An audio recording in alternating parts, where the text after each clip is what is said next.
Kung walang referral by one-third vote, parang medyo ipit talaga sa panahon. Kung dadaan pa sa Committee on Justice.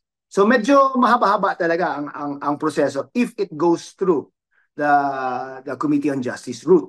Yung sa substance kasi, we will be requiring the respondent to file an answer, and it's a 10-day period that is going to be given to them. So that alone is gonna eat up a lot of days.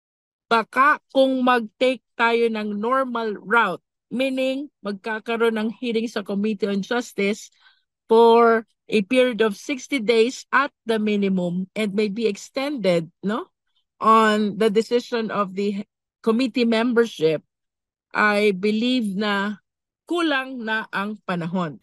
Asap na talaga kasi ito na kasi yung shortcut way, no, yung pinakamabilis na makakagather ka na agad ng 1/3.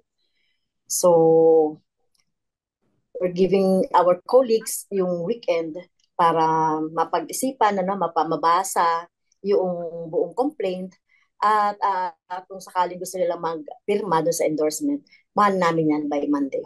In short, pumirma na sila para nang sa ganon, maipasa na natin ito sa Senado at mapag-usapan na ito. Very simple lang, 1 ground, 3 acts. Kayang-kayang i-digest kahit ng mga simpleng mamamayan itong usapin na ito.